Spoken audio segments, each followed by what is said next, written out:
Government spending and a drop in revenue as more people become unemployed mean this year's budget will give a sobering outlook of the nation's finances.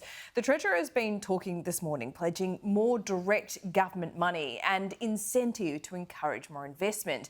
Our business editor Ross Greenwood joins me now. And Ross, who's going to pay for all of this? Well, you are, of course, Laura, and all of us are going to pay for that because that's generally the way in which government works. If the government's spending money and debts are rising, then ultimately it is the taxpayer in some way, shape or form that has to carry the can. So I just want to show you what happens to surpluses. This is coming from my EFO, but even from there, it's expected that the budget, when it's handed down next Tuesday, will show significant deterioration from here. So while we know that this current financial year is likely to have a second surplus, which is good, this is showing good discipline. The government's basically banked around 95% of all of the money that it's basically acquired through high employment and also stronger commodity prices. But you can see here that the pressure of the spending basically comes to create deficits during these next out years. This is what's going to deteriorate, which means that Australia will then start to go back into debt, which is part of the reason why Jim Chalmers wants more investment, wants to provide more incentives for investment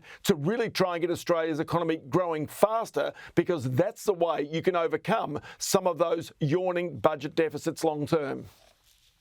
All right, the question here is whether the government spending is adding to inflation, though, preventing the Reserve Bank from cutting interest rates. That is going to be the key political point, isn't it?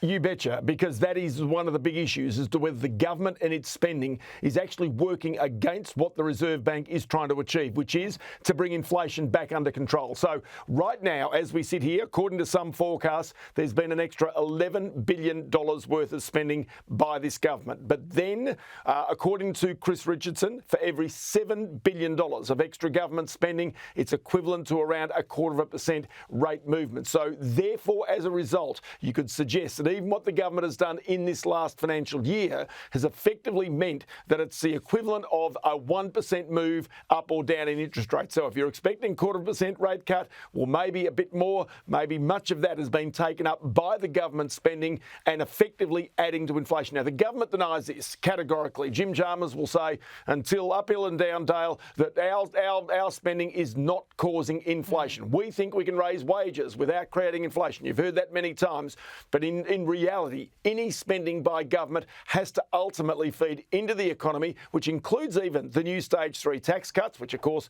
weren't initially the government's but are now. All of that is going to add even more pressure on inflation and therefore on interest rates not to come down. Yep. Okay. So is there any other way the government can get this investment without directly borrowing and spending the money itself? Well, it can. A few ways in which the government's already done this. One, bring in more migrants. And that goes to the heart of where Jim Chalmers has been talking about more natural births, because the fact of the matter is Australia has got a very low natural birth rate. I think it's around 1.6 children per woman.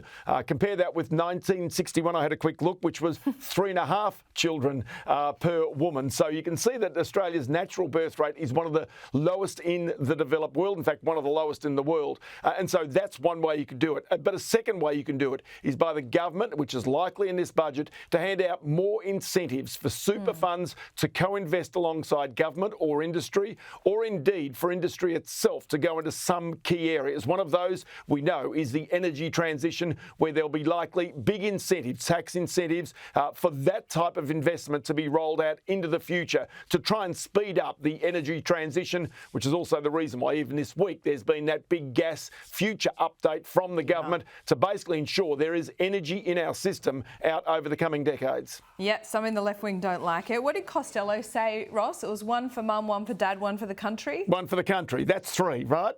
So you just got to think your way through this. But the interesting point, and you made it just a little earlier, is the participation rate of women in the workforce is as high as it's ever been. Yeah. The fact is that most families in major capital cities now need 2 incomes to be able to afford to get into the housing markets. So if all of a sudden you've got people having more kids, then there's the whole issue of trying to raise those kids, the price of childcare, which has been a priority of this government to its credit. And so from that point of view, these things become really, if you like, not just one issue, you can say it, but then you've got to have every other piece of the puzzle in place to make certain that the economy doesn't fall off the rails. Yeah, a few pieces of the puzzle there that don't quite fit at the moment. One for mum, one for dad's enough for me, I reckon.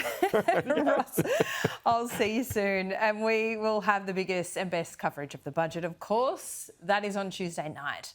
We'll break down the winners and losers with our expert political team. Ross will be there. I will be there. We'll see you then.